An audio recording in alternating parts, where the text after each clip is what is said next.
किनाऱ्यावर परतलेली लाटमधल्या आजच्या भागात बघणार आपण अनोळखी चेहरा. समुद्र त्या रात्री वेड्यासारखा उसळत होता. रेस्क्यू बोट लाटांशी झुंज देत पुढे जात होती. विजय स्वतः पुढे उभा होता. त्याच्या डोळ्यात सैनिकांची सतर्कता होती, पण मनात एक अज्ञात भीती. सावध. एक प्रचंड लाट बोटीवर आदळली. खाऱ्या पाण्याचे थेंब चेहऱ्यावर उडाले.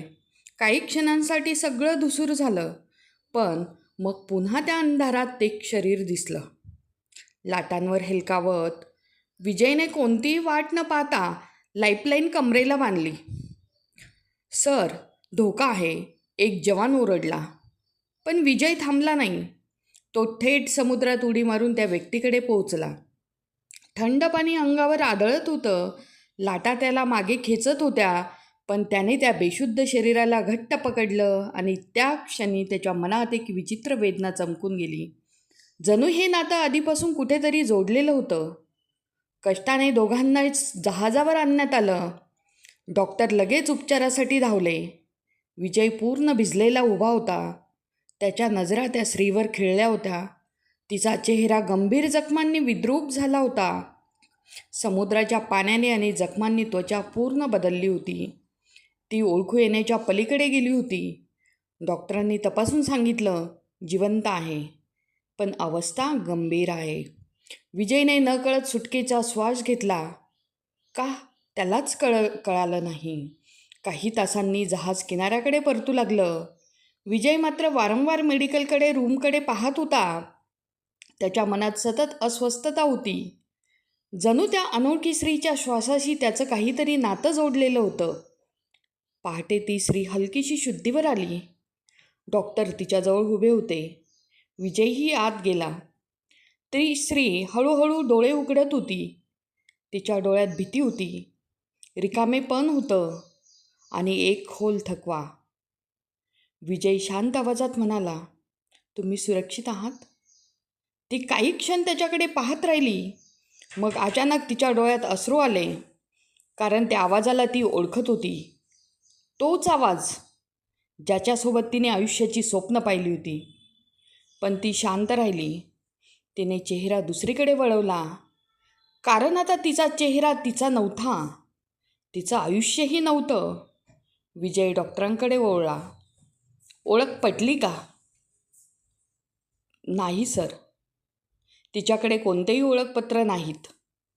विजय काही क्षण शांत राहिला आणि मग म्हणाला, उपचार पूर्ण होईपर्यंत तिची जबाबदारी माझी.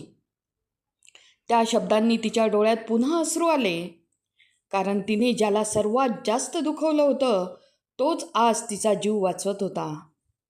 पुढचे काही दिवस उपचार सुरू राहिले. चेहऱ्यावर अनेक शस्त्रक्रिया झाल्या.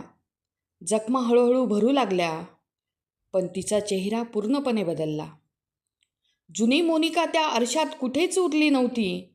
एक दिवस डॉक्टरांनी विजयला सांगितलं, आता ती धोक्याबाहेर आहे. विजय शांतपणे तिच्या खोलीत गेला.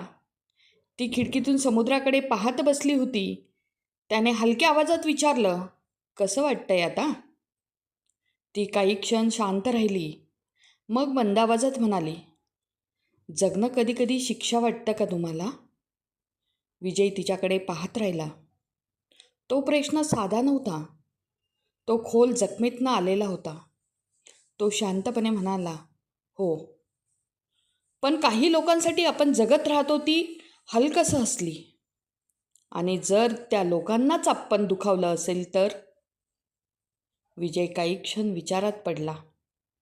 मग म्हणाला, चूक करणं माणसाचंच असतं, पश्चाताप करणंही. तो थोडा थांबला, पण स्वतःला संपवणं तो उपाय नाही. त्या शब्दांनी तिचं मन थरथरलं, कारण ती पहिल्यांदाच स्वतःच्या मृत्यूकडे दुसऱ्या नजरेने पाहत होती. त्या रात्री ती बराच वेळ जागी होती. समुद्र शांत झाला होता. लाटा हलक्या आवाजात किनाऱ्याला स्पर्श करत होत्या. तिने डोळे मिटले आणि मनात पहिल्यांदाच एक प्रश्न उमटला, जर विजयला सत्य कळलं तर तो मला स्वीकारेल का? चला तर मग आता पुढच्या भागात बघूया आपण नवीन चेहरा. आणि ते बघण्यासाठी आपल्या चॅनलला लाईक आणि सबस्क्राईब करायला विसरू नका.